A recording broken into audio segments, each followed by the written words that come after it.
Welcome दोस्तों। तो आज हम पढ़ेंगे सिस ट्रांस आइसोमेरिज्म या जिसका दूसरा नाम है ज्योमेट्रिकल आइसोमेरिज्म।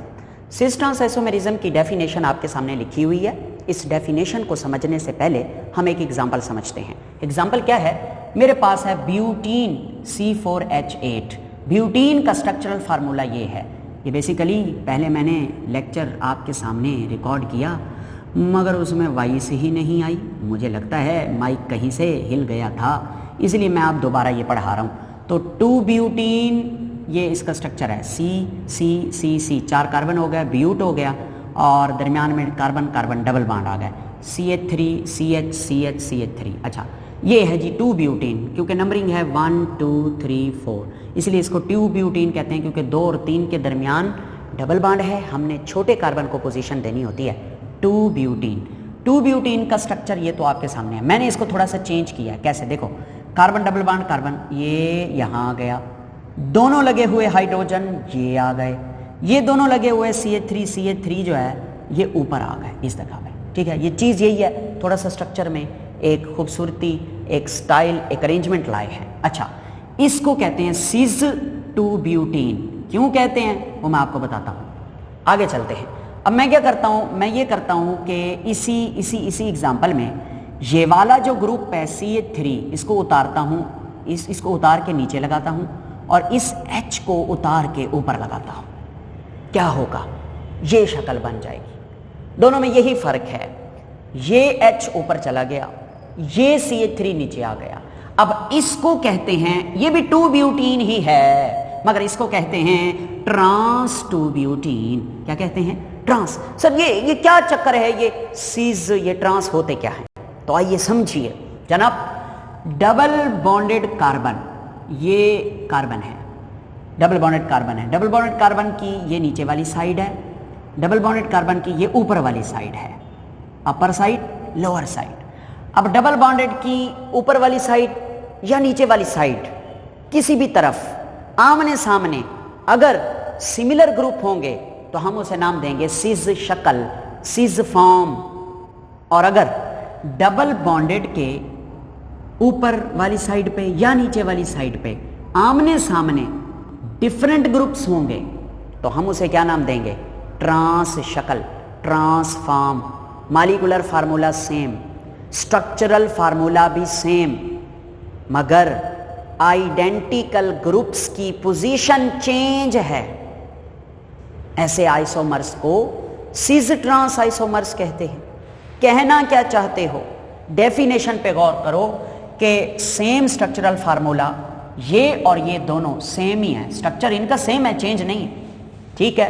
अच्छा, डिफर, ये एक दूसरे से मुख्तलिफ हैं with respect to the position of identical groups in space. Space में, हवा में, ठीक है, डबल बॉन्ड के गिर्द एमी तो खड़े हुए हैं ना हवा में, तो स्पेस में आइडेंटिकल ग्रुप्स, सिमिलर ग्रुप्स की बात, यानी आइडेंटिकल ग्रुप्स को सिमिलर ग्रुप्स कहते हैं। CH3 की पोजीशन है, ये आमने सामने है।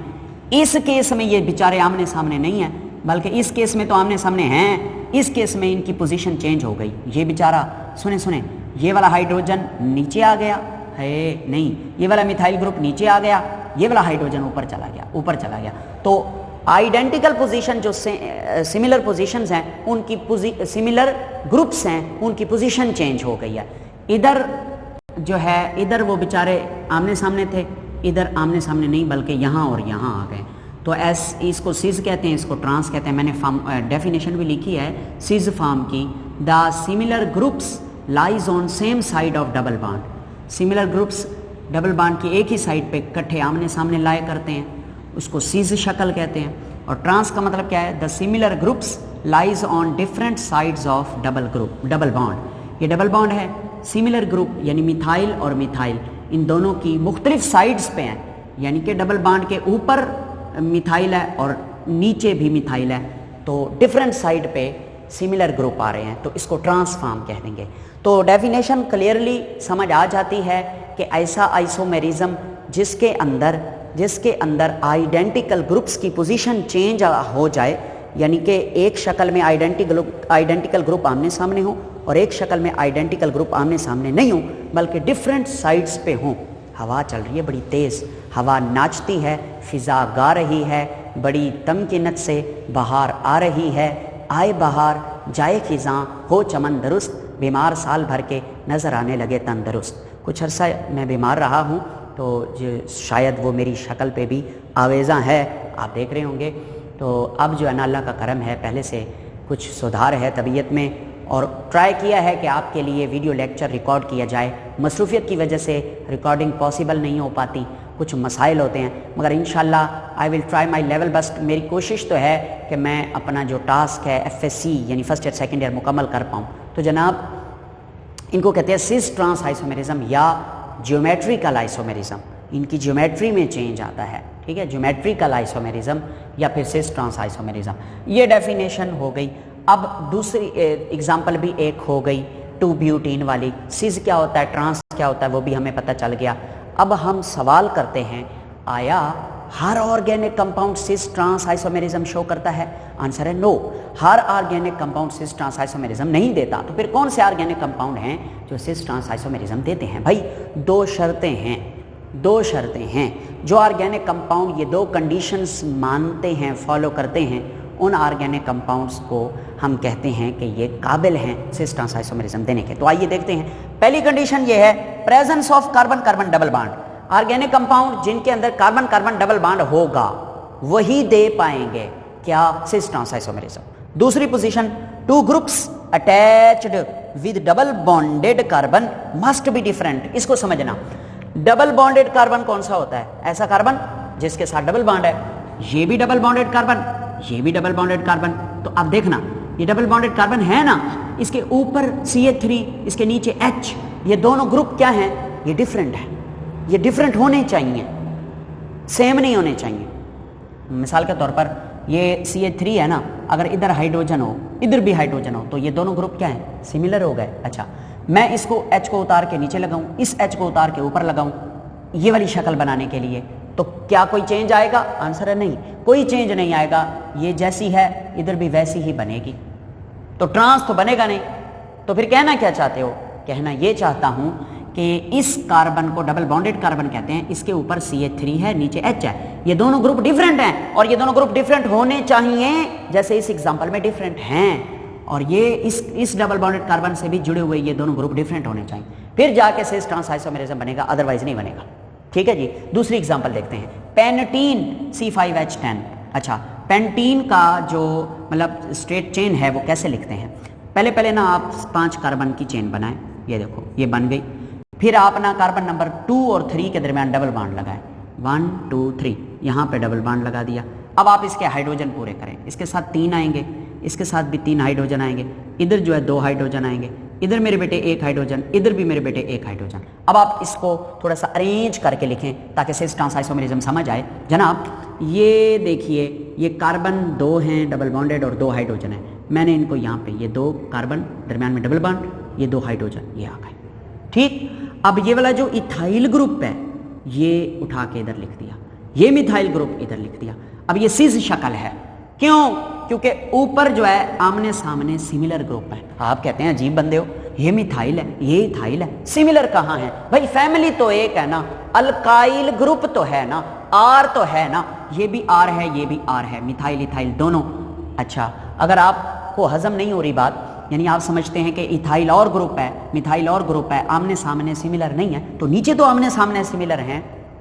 भाई किसी एक साइड पे आमने सामने सिमिलर आ जाए ना तो वो सिस फॉर्म होती है, डबल बॉन्ड के ऊपर आ जाए आमने सामने सिमिलर तो वो भी सिस फॉर्म।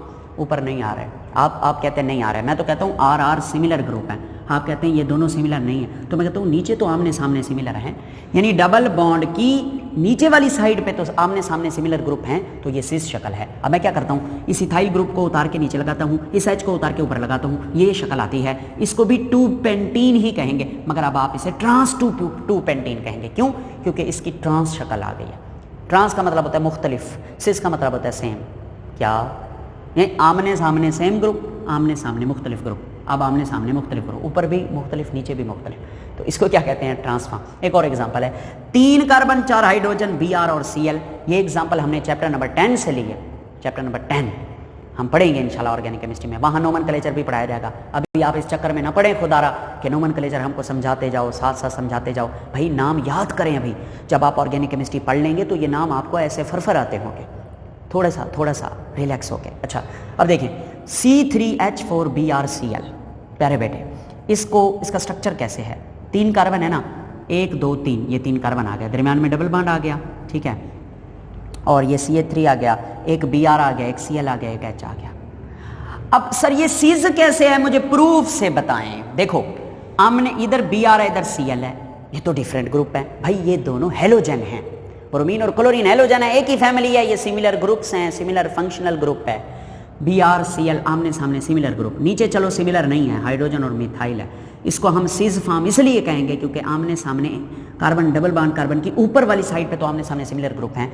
इसका असल नाम होता है 1 ब्रोमो 2 क्लोरोप्रोपीन, मगर इसको कैसे पढ़ेंगे? इसको पढ़ेंगे सीज 1 ब्रोमो 2 क्लोरोप्रोपीन, और इसको क्या पढ़ेंगे? Trans 1 bromo 2 क्लोरोप्रोपीन। ट्रांस कैसे है? एक काम किया मैंने क्या किया, मैंने Br को उतार के नीचे लगाया, H को उतार के ऊपर लगाया। ये नेक्स्ट एग्जांपल देखें, C4H4O4 हैं चारों चीजें 4 ओ नो तीनों चीजें 4 कहो CHO, कहो क्या कहूँ, 4 बंदे 4। ये व्हाट इज दिस? ये हमारी जो बायोलॉजी है उसका जो बायो एनर्जेटिक्स वाला चैप्टर है, क्रिब्स साइकिल, उसमें भी ये कंपाउंड्स बनते हैं। और मैं आपको बता रहा हूँ एंट्रेंस टेस्ट में भी आपसे पूछा जा सकता है। कैसे? ये देखें, ये कार्बन है ना 4, 1 2 3 4 कार्बन डबल बॉन्ड COOH, ये क्या है? 2 कार्बोक्सिलिक ग्रुप, ऊपर क्या है? 2 हाइड्रोजन ग्रुप, ये सीज शक्ल है। इसको बोलते हैं मेलिक एसिड। और अगर आप दोनों इस तरफ चेंज लाना चाहें आपकी मर्जी, इस तरफ लाना चाहें आपकी मर्जी, कोई फर्क नहीं है, रट्टा नहीं लगाना। आप इस H को उतार के नीचे लगाएं, इस COOH को उतार के ऊपर लगाएं, ठीक है? तो ये क्या बन जाएगी? ये ट्रांस शक्ल बन जाएगी। क्या बन जाएगी जी? ट्रांस। और इसे फ्यूमेरिक एसिड, फरफर, मैं तो कहता हूँ पर बन गए हैं, ये एक पर इधर है, एक पर इधर है, फरफर फ्यूमेरिक एसिड। और ये जो है ना maleic acid, fumaric acid, both are the trans and cis form of acids. यानी कि सिस वाली शक्ल का खास नाम रख दिया मेलिक एसिड, ट्रांस वाली शक्ल का भी खास नाम रख दिया फ्यूमेरिक एसिड। आगे चलते हैं, एक शॉर्ट क्वेश्चन पूछा जाता है, why there is restricted rotation around double bond. वो कहता है डबल बॉन्ड के गिर्द रोटेशन पॉसिबल नहीं है, रोटेट नहीं कर सकते ग्रुप्स डबल बॉन्ड के गिर्द। कैसे? ये कार्बन सिंगल बॉन्ड कार्बन है, इसके साथ फर्ज करें जो ग्रुप्स लगे हुए हैं, अगर हवा आए और ये वाला कार्बन और ये वाला कार्बन के दरमियान है सिंगल बॉन्ड, हवा आए तो ये कार्बन घूम सकते हैं, दे कैन रोटेट, इनके दरमियान रोटेशन पॉसिबल है क्योंकि एक बॉन्ड है। ओके, अगर बात करें ना डबल बॉन्ड की, ये कार्बन डबल बॉन्ड है, कार्बन डबल बॉन्ड में एक बॉन्ड सिग्मा होता है, एक बॉन्ड पाई होता है, तो इन 2 बॉन्ड्स के दरमियान रोटेशन पॉसिबल नहीं है। क्यों नहीं है? क्योंकि जब रोटेट करेंगे ना, हम रोटेट करेंगे डबल बॉन्ड्स, यानी कि ये 2 बॉन्ड है ना या 2 धागे हैं, हम इनको रोटेट करेंगे, तो इनके दरमियान गुंजल पड़ेगा, और गुंजल जब ज्यादा पड़ेगा तो एक धागा टूट जाएगा। इधर भी ऐसा है, एक बॉन्ड सिग्मा एक बॉन्ड पाई है, अगर वो कहता है कि आप चाहते हैं कि ये रोटेशन हो तो फिर एक पाई बॉन्ड को तोड़ना होगा, क्योंकि सिंगल बॉन्ड के अराउंड रोटेशन पॉसिबल है, डबल बॉन्ड के अराउंड रोटेशन ही पॉसिबल नहीं है। अगर डबल बॉन्ड के गिर्द रोटेशन करवानी है तो एक बॉन्ड तोड़ना पड़ेगा, और इस बॉन्ड को तोड़ने के लिए एनर्जी की ज़रूरत है, जो कि हमारे पास कौन ही है, हमारे पास एनर्जी नहीं है, इसलिए एक बॉन्ड टूट नहीं सकता, या वो टूटेगा तो ही रोटेशन होगी। जब एक बॉन्ड तोड़ने के लिए एनर्जी ही कोई नहीं है तो बॉन्ड कैसे टूटेगा? जब बॉन्ड नहीं टूटेगा तो रोटेशन भी पॉसिबल नहीं है। There is no free rotation around the double bond, या रिस्ट्रिक्टेड रोटेशन नहीं होती। तो नहीं होती तो ना हो, हमें क्या फायदा है? हमें यह फायदा है कि इस डबल बॉन्ड के गिर्द रोटेशन ना होने की वजह से ही सीज ट्रांस आइसोमर बन पाता है, वरना वो सीज हमेशा सीज ही रहता। कैसे? अगर देखो सॉरी, यहाँ पे H है, यहाँ पे CH3 है, ठीक है, ये H है, ये CH3 है, ठीक है। अब अगर तो मैं ये कहता हूँ, मैं इस CH3 को उतार के ऊपर लगाता हूँ, इसको उतार के नीचे लगाता हूँ, रोटेट नहीं करता, लगाता हूँ, तो ये फॉर्म बन जाती है। ऊपर वाली सीज है, ये नीचे वाली क्या है? ट्रांस है। अच्छा, अब अगर इस कार्बन के गिर्द रोटेशन पॉसिबल होती तो हवा आती और ट्र, ये CH3 ऊपर, ये H नीचे। नो इसको सॉरी, ये तो सिस है ना, आपने H उतारा नीचे लगाया, CH3 उतारा ऊपर लगाया, अब ये ट्रांस है। अब हवा आई तो ये ट्र घुमा, CH3 ऊपर H नीचे, तो दोबारा ये ऊपर वाली शक्ल नहीं बन जाएगी? हाँ बिल्कुल बन जाएगी। तो जो ट्रांस बना था या जो हमने बनाया था वो दोबारा सिस बन जाएगा हवा की वजह से। तो ऐसा नहीं होता। तो ये बात जहन में रखें कि कभी भी डबल बॉन्ड के गिर्द रोटेशन पॉसिबल नहीं होती। तो ये था cis trans isomerism. Thank you very much. Geometrical isomerism भी इसका दूसरा नाम होता है। शॉर्ट क्वेश्चन भी इसमें से पूछे जाते हैं, लॉन्ग क्वेश्चन के तौर पर भी ये कंप्लीट पूछा जाता है। Thank you very much.